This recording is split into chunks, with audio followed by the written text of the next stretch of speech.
आप ठीक कह रहे हो। देखो भैया क्या होता है, परमेश्वर का वचन यहाँ 33:3 में कह रहा है कि कोई बात ऐसी है जो अभी आपके लिए कठिन है, लेकिन एक समय आएगा जब मैं उसका जवाब दूंगा। और तब कृष्ण जी को क्यों नहीं मानते? कृष्ण जी पे सवाल करके तो तुम छोड़ के चले गए। उस पे भी चिंतन मनन और उस पे भी प्रार्थना करनी चाहिए थी और इंतजार करना चाहिए था, आपको समझ में आ जाता भविष्य। लेकिन कृष्ण नहीं आए ना जगत का न्याय करने के लिए, तो मसीह यीशु है ना जगत का न्याय करने के लिए। तो जगत का ये न्याय कैसे करने आ पता रहा है चला जिसके सामने, हमें? ये हमें कैसे पता चला? क्योंकि परमेश्वर का वचन ऐसा कहता है वचन कि है, यीशु आ बाइबल रहे हैं ऐसा कह जगत का रही है न्याय ना, करने। बाइबल प्रभु हाँ। परमेश्वर का वचन ऐसा कह रही है, तो उसी प्रकार से तो गीता भी उनका कहती है, वो लोग कह देंगे। अगर आप उनका उदाहरण दे रहे हो तो इसलिए मैं उन पे बोल रहा हूँ। क्योंकि मैं ऐसा कह रहा हूँ कि जब कृष्ण की मृत्यु हुई थी तो कृष्ण उसके बाद जीवित नहीं हुए थे, वो मृत्यु हो गई थी। लेकिन हमारा विश्वास ये है और ये ऐतिहासिक भी है कि जब यीशु मसीह की मृत्यु हुई, लेकिन वो तीसरे दिन मुर्दों में से जिंदा हुए और जिंदा ही फिर स्वर्ग पर उठाए गए। इसलिए क्योंकि वो जिंदा प्रभु जी हैं, जिंदा परमेश्वर है, इसलिए वो ही जगत का न्याय करने की और अपना राज्य स्थापित करने के लिए आ रहे हैं। पहली बार मर के जीना चमत्कार नहीं होता पास्टर जी, ये उसने बोला। ये तो मैं भी मान गया इसकी ये बात कि मर के जीना चमत्कार नहीं होता। आप क्या मानते हैं?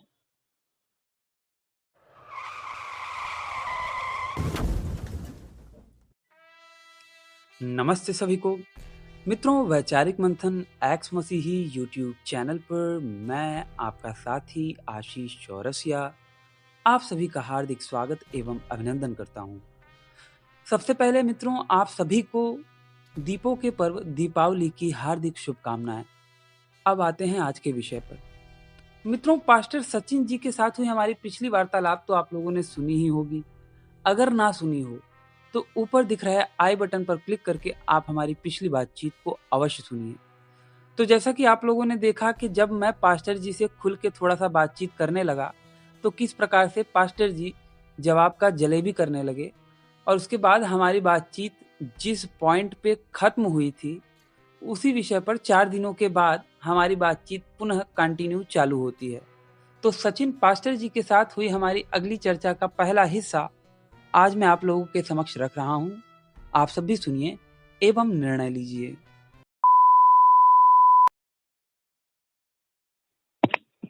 हाँ भाई, उनके पास कॉल करूं मैं? एकदम लगाइए क्योंकि हम लोग आज टाइम वेस्ट नहीं करेंगे, आज बढ़िया से लेंगे।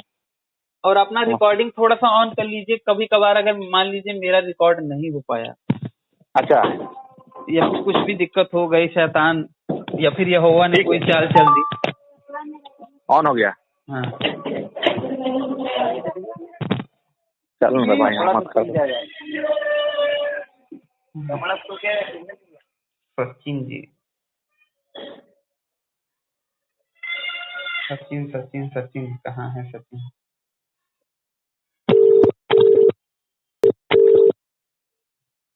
आप जिस व्यक्ति को कॉल कर रहे हैं वह उत्तर नहीं दे रहे हैं। कृपया कुछ समय पश्चात प्रयास करें। भाई अर्जुन भाई। हाँ भाई जी बोलिए। सचिन पास्टर जी तो बात नहीं कर रहे भाई, जबकि उनसे कितना दिन हो गया? 4 दिन बाद बात कर रहे हैं हम लोग। हाँ, समय तो हो गया, करीब 3-4 दिन हो गया है। महाराज फोन नहीं उठा रहे। उसको लगा झटका लग चुका है ना, जबकि उसने कहा था रिकॉर्डिंग में कि वो बात करना चाहेगा मुझसे। जी मैं भी था उस टाइम, सुना था। फिर से एक बार ट्राई करता हूँ, देखता हूँ एक बार।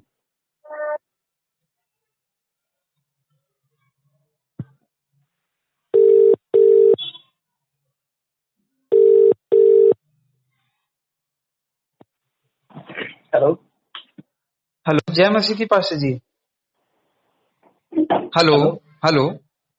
पास्टर जी, जय मसीह की। हाँ, जय मसीह की भैया। पास्टर जी, याद है ना? मैं याद हूँ आपको? हाँ जी। जी। मेरा नाम आशीष चौरसिया है। आप समझ रहे हैं ना मैं कौन बोल रहा हूँ?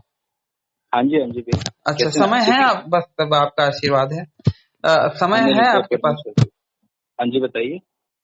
तो वही जो उस दिन बातचीत हुई थी पास्टर जी, तो उस पर क्या आप कुछ अच्छा एक बात बता दूं कि अर्जुन भाई भी जुड़े हुए हैं। अर्जुन भाई से भी अभी बात हो रही थी। उस दिन बात हुई थी, उसके बाद आज जाके बात हुई मेरी, तो वही बात हो रही थी। अच्छा भैया। अर्जुन भाई, आप कुछ कह रहे थे क्या? जी पास्टर जी को जय मसीह की बोल रहा था। जय मसीह की भैया, कैसे हैं आप? मैं ठीक हूँ भैया। चलो अच्छी बात है भैया। तो तो भैया फिर आप बताइए कि आपको क्या कंक्लूजन महसूस होता है, आपको क्या लगता है कि क्या क्या आपको क्या लगता है, व्हाट डू यू थिंक? देखिए पास्टर जी, मेरा जो दिल है वो तो अभी भी चाहता है कि वो प्रभु यीशु में ही विलीन रहे, परंतु अच्छा। जो दिमाग है ना हम्म, वो अभी भी अब जाके कंफ्यूज हो गया है। हाँ एक्चुअली में क्या होता है ना, ये मनुष्य का अंतर्द्वंद यही होता है भैया, कि परमेश्वर का वचन यही कहता है कि मनुष्य एक अंतर्द्वंद में फंसा रहता है हमेशा, कि कभी दिमाग की सुनता है कभी दिल की सुनता है। लेकिन परमेश्वर का वचन क्या कहता है? कहता है आप केवल विश्वास से उद्धार प्राप्त किए हुए लोग हो। आपने जब मसीह पर विश्वास किया, हमने जब विश्वास किया, तब उद्धार हमारा हो गया। उसके बाद एक ऐसा अंतर्द्वंद आता है हमारी जिंदगी में जिसकी वजह से हमें बहुत टेंशन होती है, या कोई हमसे वाद विवाद करता है तो उसके बारे में हर बात का जवाब हमारे पास नहीं होता है। क्योंकि पौलुस भी एक बात क्या कहता है, पौलुस कहता है, आपके पास बाइबल है? जी अगर आप बाइबल खोल सकें तो पहला कुरिन्थियों उसका 13 अध्याय उसका 13 वचन पढ़ना, अगर 12वां वचन अगर मैं गलत नहीं हूँ तो शायद। अगर आप पढ़ के बता दें, क्योंकि मतलब मेरे पास बाइबल है लेकिन इस वक्त सामने लेकर नहीं बैठा हूँ। ठीक है, मैं इसमें से आपको बता देता हूँ। कुछ वचन इस प्रकार कहता या है। फिर 1 मिनट में ले ही लेता हूँ, बाइबल चलेगा। हम्म, अ, 1 मिनट।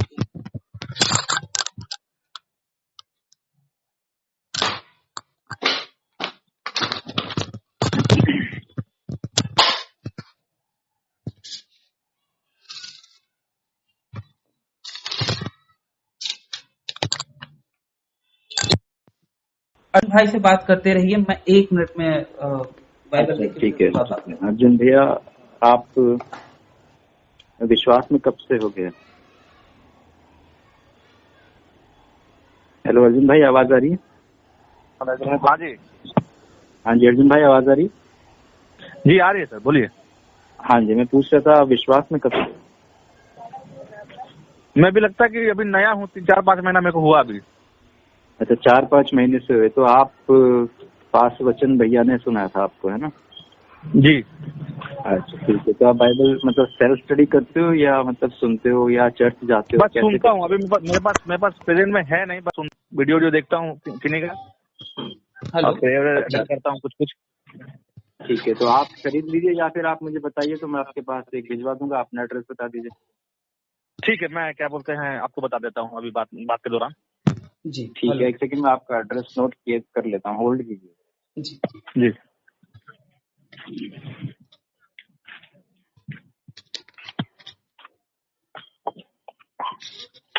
हाँ जी प्लीज बताइए। जी। एड्रेस बताइए। इसको भेजने के लिए बोल रहे हैं? हाँ जी। नहीं, मैं उसको खरीद लूंगा उसको। अच्छा ठीक है, ओके। अगर आप कहें तो मैं भेज सकता हूँ। नहीं, आप सर, आप मेरे को बता दिए, मेरे को धन्यवाद, मेरे को सुनकर अच्छा लगा। ये ले लूंगा, इतना तो है, लेकिन ले लूंगा। नहीं, ठीक है सर, तो आप खरीद लीजिए, नया जी। नियम खरीद लीजिए। ओके। हाँ बात यह है कि भैया पैसे की दिक्कत नहीं है भाई को, बस थोड़ी बहुत अच्छा समस्या परिवार से आती है, जिसलिए वो बाइबल हाँ खरीद के रख नहीं रहे हैं, क्योंकि परिवार जी वाले फिर सवाल करने लगते हैं, तो जी उस जी जी। तरीके से है। जी हाँ ठीक है, आप एक वचन पढ़ दीजिए। पहला कुरिन्थियों 13 अध्याय वचन 18 से लेकर के जी। वचन 13 फर्स्ट तक पढ़ दीजिए। Corinthian 1 minute. हाँ, पर पहला कुरिन्थियों 13 अध्याय 8 वचन 8 से 13 तक पढ़ दीजिए। जी। पहला कुरिन्थियों अध्याय आप नंबर क्या पढ़ना फिर भाई? हाँ, 13 अध्याय 8 से 13 तक। 13वां अध्याय 8 से 13 तक। ठीक ठीक ठीक। प्रेम कभी टलता नहीं, भविष्यवाणियां हो तो समाप्त हो जाएंगी, भाषाएं हो तो जाती रहेंगी, ज्ञान हो तो मिट जाएगा, क्योंकि हमारा ज्ञान अधूरा है और हमारी भविष्यवाणी अधूरी है। परंतु सर्वसिद्ध आएगा तो अधूरा मिट जाएगा। जब मैं बालक था तो मैं बालकों की नाई बोलता था, बालकों का सा मन था, बालकों की सी समझ थी। परंतु सियाना हो गया तो बालकों की बातें छोड़ दी। अब हमें दर्पण अब हमें दर्पण में धुंधला सा दिखाई देता है, परंतु उस समय आमने सामने देखेंगे इस समय मेरा ज्ञान अधूरा है, परंतु उस समय ऐसी पूरी रीति से पहचानूंगा जैसा मैं पहचाना गया हूं। पर अब विश्वास आशा प्रेम थे, तीनों स्थायी हैं, पर इसमें सबसे बड़ा प्रेम है। Thank you, praise the Lord. यहाँ पर परमेश्वर प्रेज का द लॉर्ड। वचन हमसे कहता है अभी, हाँ जी बिल्कुल, परमेश्वर का वचन कहता है 12वां, अभी हमें दर्पण में धुंधला सा दिखाई देता है। ये जो दर्पण है, ये है दिल का दर्पण, जहाँ मसीह यीशु हमारे दिल में रहते हैं। क्योंकि मसीह यीशु के आने से आपकी जिंदगी में क्या हुआ? देखिए, जब मसीह यीशु मेरी जिंदगी में और आपकी जिंदगी में आए तो हमारी जिंदगी में क्राइम रेट कम हो गया। क्या कम हो गया? Crime rate. पहले हम बहुत क्राइम करते थे अपने मन के विचारों से और अपने कर्मों से, लेकिन जब मसीह यीशु का हमारी जिंदगी में आगमन हुआ, तब हमें दिल में धुंधला धुंधला सा दिखाई देने लग गया, दिल के दर्पण में। अब परमेश्वर का वचन यहाँ पे कहता है कि अभी मेरा ज्ञान अधूरा है। अभी जी। क्या है? मेरा ज्ञान अधूरा है। तो जी। इस अधूरे ज्ञान के साथ हम भले ही संसार में है, किसी भी रीति से हमें विश्वास में दृढ़ रहना है अपने, क्योंकि एक समय ऐसा आएगा जब हमारे सारे जवाब होगा, उत्तर हमको दे दिया जाएगा। क्योंकि परमेश्वर का वचन क्या कहता है? कहता है परंतु उस समय आमने सामने देखेंगे। किस समय? जब मसीह यीशु आएंगे। कहता है इस समय मेरा ज्ञान अधूरा है, परंतु उस समय ऐसी पूरी रीति से पहचानूंगा जैसा मैं पहचाना गया। आप हर बात को पहचानोगे, परंतु अभी आपको धीरज धरना बहुत जरूरी है।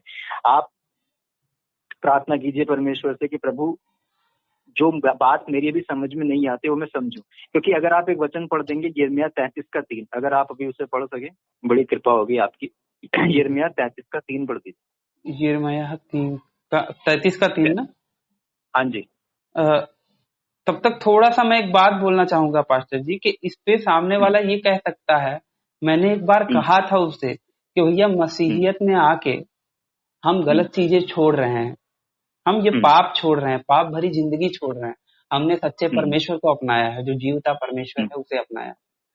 तो इस पर वो लोग कहते हैं कि भैया, मतलब उन लोगों का जो जिस तरीके का सवाल रहता है, मैं उसको जोड़ के बता रहा हूँ कि क्या कहना चाहते हैं वो लोग। वो ये कहते हैं कि आज जो तुम्हारी बाइबल की शिक्षाएं हैं, वो अगर उस पे व्यक्ति चले तो अपराध कम होंगे, लोग व्यभिचार कम करेंगे, है ना? जी। अब वो शिक्षाएं बहुत ही सरल भाषा में हैं। अब वो कहते हैं कि भैया, दुनिया में सबसे ज्यादा बाइबल की शिक्षाएं जहां पे हैं, वहां सबसे ज्यादा व्यभिचार होते हैं, वहां सबसे ज्यादा चाइल्ड होते हैं। इवन के कैथोलिक चर्चों का इतिहास रहा है चाइल्ड का। और उसी प्रकार से अगर यीशु की शिक्षाओं से लोग नैतिक राह पे चलते हैं या फिर सही रास्ते पे चलते हैं, तो जहां पे यीशु की शिक्षाएं या फिर यीशु को मानने वाले, बाइबल को मानने वाले सर्वाधिक हैं, वहां के लोगों का सामाजिक पतन सर्वाधिक क्यों हो रहा है? थोड़ा बहुत होता तो समझ में आता, लेकिन जहां पे धर्म को या फिर सच्चे ज्ञान को जानने वाले सबसे ज्यादा हैं, वहां पे ये बातें गड़बड़ क्यों हो रही हैं? अच्छा, आपने कौन सा बोला था? मैंने आपसे बोला था सर यिर्मयाह 33:3। यिर्मयाह 33:3। आप कुछ बोलना चाहे तो बोलते रहिए। नहीं, पहले आप उस वचन को पढ़ दीजिए, फिर आपको देखते हैं थोड़ा। हाँ,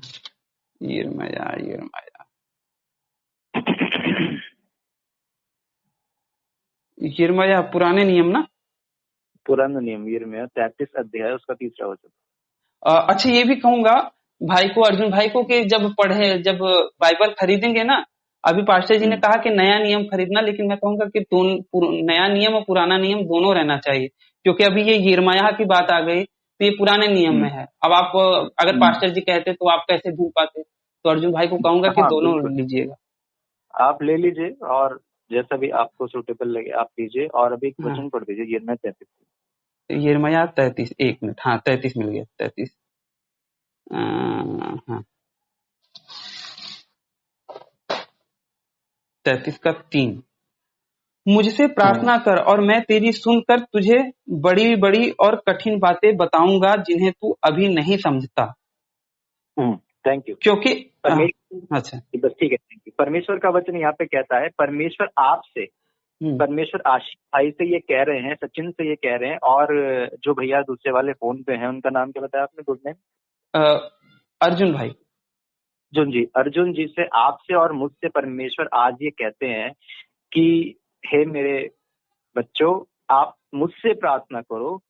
आपकी जिंदगी में ऐसे सवाल हैं अभी जिनको अभी आप नहीं समझते, लेकिन जब आप मुझसे प्रार्थना करोगे, एकांतवास में जाकर के मुझसे प्रार्थना करोगे और परमेश्वर से पूछोगे बातें, अपने सारे कठिन कठिन सवाल, परमेश्वर कहता है मैं उनका जवाब दूंगा। अभी वो तुम्हारी नजर में कठिन है, अभी बहुत सी बातें नजर में कठिन होती हैं, क्योंकि हम परमेश्वर को पूरी रीति से नहीं जान सकते मेरे भाई। आप जानते हो कि परमेश्वर को पूरी रीति से नहीं समझा जा सकता, लेकिन जो परमेश्वर हम पे प्रकट करना चाहता है वो अपनी इच्छा के अनुसार करेंगे और समय पर करेंगे। परंतु अभी हमारा कर्तव्य ये है कि हम परमेश्वर से प्रार्थना करें। और अभी हो सकता है हमें कोई सवाल बहुत कठिन लगता हो, जैसे मुझे भी पहले बहुत कठिन सवाल लगते थे, लेकिन परमात्मा ने क्या किया कि जवाब का जो आंसर है उसको देने में परमेश्वर ने कभी 1 दिन लगाया, कभी 2 दिन, कभी 10 दिन, कभी 1 साल, ऐसा भी हुआ है। लेकिन मैंने क्या किया, इस दौरान अपने धीरज धर के बैठा रहा और बाइबल की स्टडी करता रहा। एक दिन ऐसा आया कि मेरे सवाल का जवाब मुझे मिला बाइबल से। तो परमेश्वर आज आपसे कह रहा है, मुझसे कह रहा है, ये बात, कोई सवाल आपको कठिन लगता है तो आप परमेश्वर से प्रार्थना कीजिए, हे परमेश्वर मुझे इस बात का जवाब आप दीजिए, ताकि मैं पूछने वालों को उचित रीति से उत्तर दे सकूं, ना तो किसी बदतमीजी से, ना किसी ऊंची आवाज में। लेकिन अगर कोई मुझसे कोई सवाल करता है तो मैं अच्छी तरह से उसको सेटिस्फाइड तरीके से जवाब दे सकूं जी। तो इस तरह से आप प्रार्थना कर सकते। तो जो हमारे बीच में बात हुई थी उसके विषय में आपने प्रार्थना करी थी पास्टर जी? भैया देखो, मैं तो हमेशा प्रार्थना करता रहता हूँ परमेश्वर से। तो प्रभु जी, आपके सामने वो सवाल का जवाब है, अगर हो सके तो हमें बताएं पास्टर। मैं तो भैया आज तक उस सवाल के ऊपर मनन करने की कोशिश कर रहा हूँ, और जो मुझे आज तक मालूम चला है वो यही है कि देखिए, जब कभी मनुष्य कोई चीज बनाता है ना, तो उसका ये रहता है कि भैया देखो ये चीज जो है ना सही है। अच्छा एक बात बताओ, क्षमा कीजिएगा पास्टर जी, क्षमा कीजिएगा, लेकिन ये बात बनाने की, मनुष्य की बनाने की बात नहीं हो रही है जिसका आप उदाहरण दे रहे हैं। ये ईश्वर के बनाने की बात हो रही है, परमेश्वर यहोवा के बनाने की बात। हाँ बिल्कुल, आप ठीक कह रहे हो। देखो भैया क्या होता है, परमेश्वर का वचन यहाँ 33:3 में कह रहा है कि कोई बात ऐसी है जो अभी आपके लिए कठिन है, लेकिन एक समय आएगा जब मैं उसका जवाब दूंगा। और आपकी उस बात का जो प्रश्न का जो जवाब है, मैं उस पर आज तक मनन कर रहा हूँ। और मैंने आपसे बताया था कि कोई जवाब मुझे 1 दिन में मिला है, कोई 2 दिन में, कोई 10 दिन में, कोई साल भर में जाकर मिला है, और ऐसा हुआ है। परंतु मैंने बाइबल स्टडी करना नहीं छोड़ा। तो जैसे कि अगर ये वो लोग कहें कि भैया तब कृष्ण जी को क्यों नहीं मानते, कृष्ण जी पे सवाल करके तो तुम छोड़ के चले गए, उस पे भी चिंतन मनन और उस पे भी प्रार्थना करनी चाहिए थी और इंतजार करना चाहिए था, आपको समझ में आ जाता भविष्य में। लेकिन कृष्ण नहीं आए ना जगत का न्याय करने के लिए, आत्मा मसीह यीशु है ना जगत का न्याय करने के लिए। तो जगत का ये कैसे पता चला हमें, ये हमें कैसे पता चला? क्योंकि परमेश्वर का वचन ऐसा कहता है, वचन है, बाइबल ऐसा कह रही है ना, बाइबल प्रभु परमेश्वर का वचन ऐसा कह रही है। तो उसी प्रकार से तो गीता भी उनका कहती है, वो लोग कह देंगे। अगर आप उनका उदाहरण दे रहे हो तो इसलिए मैं उन पे बोल रहा हूँ। क्योंकि मैं ऐसा कह रहा हूँ कि जब कृष्ण की मृत्यु हुई थी तो कृष्ण उसके बाद जीवित नहीं हुए थे, वो मृत्यु हो गई थी। लेकिन हमारा विश्वास ये है, और ये ऐतिहासिक भी है, कि जब यीशु मसीह की मृत्यु हुई लेकिन वो तीसरे दिन मुर्दों में से जिंदा हुए और जिंदा फिर स्वर्ग पर उठाए गए। इसलिए क्योंकि वो जिंदा प्रभु जी हैं, जिंदा परमेश्वर है, इसलिए वो ही जगत का न्याय करने की और अपना राज्य स्थापित करने के मर के जीना चमत्कार नहीं होता पास्टर जी, ये उसने बोला, ये तो मैं भी मान गया इसकी ये बात कि मर के जीना चमत्कार नहीं होता। आप क्या मानते हैं? मैं तो ये मानता हूँ कि जो पवित्र है, जो परमेश्वर की जो परमेश्वर है, वो ही मृत्यु पर विजय हासिल कर सकता है। और वही परमेश्वर शरीर लेकर के आया मसीह यीशु के रूप में, और उसने मृत्यु पर विजय हासिल करी है। अब जो उस पर विश्वास करता है, उसने अपना कीमती लहू बहाया है, जो विश्वास करता है वो मोक्ष पाता है। क्योंकि अगर आप पहला उससे एक वचन को पढ़ दीजिए, 1 कुरिन्थियों 6 अध्याय, एक वचन को पढ़ दीजिए आप, 1 कुरिन्थियों 6 अध्याय, 1 कुरिन्थियों, हाँ उसका 6 अध्याय, उसका 11वां वचन पढ़ दीजिए आप एक बार। 11वां वचन। और तुम में से कितने ऐसे ही थे, परंतु तुम प्रभु यीशु मसीह के नाम से और हमारे परमेश्वर के आत्मा से धोए गए, पवित्र हुए और धर्मी ठहरे। धर्मी ठहरे। अभी देखिए, धर्मी यीशु मसीह किस लिए आए संसार में? अब मैं आपको एक और वचन पढ़ाता हूँ, पहला यूहन्ना उसका 3 अध्याय तो 5वां वचन पढ़ना सर एक बार। 1 कुरिन्थियों 3 अध्याय 5वां वचन। कुरिन्थियों का तो बताया आपने, अब ये यूहन्ना का पढ़ना है ना। पहला यूहन्ना, हाँ जी, पहला यूहन्ना 3 अध्याय 5वां वचन। यूहन्ना पहला यूहन्ना नहीं, पहला यूहन्ना, प्रकाशित वाक्य से पहले। प्रकाशित, हाँ, एक मिनट।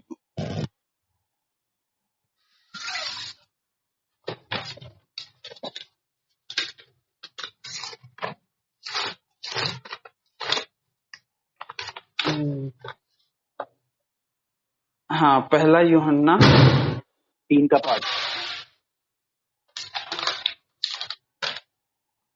नंबर 3। हाँ, उसका कौन सा वचन? 3 अध्याय 5वां वचन। 5वां वचन।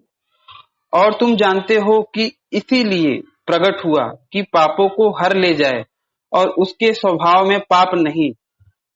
ठीक है, थैंक यू। परमेश्वर का वचन यहाँ कहता है कि यीशु मसीह संसार में इसलिए प्रकट हुआ, देहधारी होकर के इसलिए आया ताकि वो पापों को हर ले जाए। मसीह यीशु के आने का एक रीजन ये था कि वो आपके, मेरे और जितने संसार में मनुष्य हैं, जो भैया फोन पे जुड़े हुए हैं, जो मेरे परिवार वाले हैं, सबके पापों को उठाने के लिए संसार में आया कि मेरे पापों को, आपके पापों को हर ले जाए, उठा के ले जाए, ये था। और क्रूस पर उसने ऐसा ही किया। और अंत में पास्टर जी पूरी बात घूम फिर के पाप पे ही आ गई। यस, और आप उसमें देखिए ना, मसीह यीशु के बारे में और आगे क्या लिखा होगा, हम पूरा वचन। बट बात ये है थोड़ा सा पाप पे, क्योंकि वो पुराना विषय से जुड़ा हुआ है। पाप लाने वाला कौन था? नहीं, मेरी बात तो सुनिए, भी तो पूरा वचन पढ़ा ही नहीं ना हमने। जी बताइए। परमेश्वर का वचन आधा पढ़ा है अभी। वहां पर ही लिखा है कि मसीह यीशु पाप उठाने के लिए तो आया, लेकिन उसमें कोई पाप नहीं है, यानी कि यीशु मसीह में कोई भी पाप नहीं है। आगे पूरा वचन में लिखा हुआ है ना कि मसीह यीशु इसलिए प्रकट हुआ ताकि संसार के पापों को हर ले जाए, और उसमें कोई पाप नहीं। अब परमात्मा में केवल पाप नहीं है, बाकी सब व्यक्तियों ने पाप किया हुआ है, और परमेश्वर में ही केवल पाप नहीं है। तो इसका मतलब है कि परमेश्वर जो है देहधारी होकर संसार में आए। परमेश्वर में पाप कैसे नहीं है पास्टर जी? क्योंकि वो देहधारी।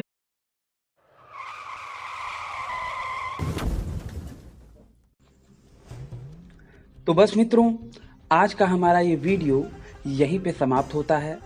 जैसा कि आप लोग जानते हैं कि हमारा ये चैनल डीमोनेटाइज हो गया है, और फिलहाल इसके मोनेटाइज होने की कोई आशा नहीं दिख रही।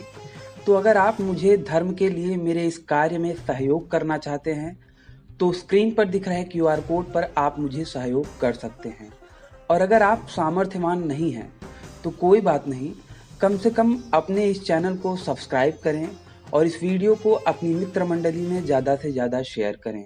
हो सकता है आपके एक शेयर से हमारा कोई भाई या बहन इनकी सच्चाई से अवगत हो जाए और अधर्म में जाने से बच जाए। अपने जीवन काल में प्रतिवर्ष एक पेड़ अवश्य लगाएं, क्योंकि बाकियों के लिए तो जन्नत और जहन्नुम है, लेकिन आपको पुनः इसी धरती पे आना है। तो इस धरती माँ की रक्षा के लिए एक पेड़ प्रतिवर्ष अवश्य लगाएं। इस वीडियो को अंत तक देखने के लिए आप सबका बहुत बहुत धन्यवाद। नमस्ते जी, जय श्री राम, हर हर महादेव, जय माँ भारती। एक बाग है, एक बहुत बड़ा बाग है, और उसमें केवल एक ही फूल खिले और बाकी जितने भी फूल के पौधे हों वो ना खिले, तो हम क्या कहेंगे कि माली बहुत अच्छा है? बिल्कुल नहीं। वो एक फूल भी खिल गया होगा, वो गलती से खिल गया होगा। सही बात है। माली की वजह से तो नहीं खिला होगा। एकदम सही है। लेकिन इसी तरीके से क्रिश्चियनिटी अगर बहुत अच्छी है तो भैया ये इक्का दुक्का जो क्रिश्चियन सही निकल जाते हैं उनका छोड़िए, अधिकतर कहाँ पे किंग गलत हो रहा है। देखिए, पूरी दुनिया में सबसे ज्यादा क्रिश्चियनिटी जहाँ पे मानी जाती है, वहां के लोग सबसे ज्यादा व्यभिचार करते हैं, वहां के लोग सबसे ज्यादा व्यभिचार में संलिप्त हैं, वहां के लोगों में सबसे ज्यादा डिवोर्स दर है, वहां के लोगों में सबसे ज्यादा साइको किलर है। बहुत भयंकर। तो भैया एक फूल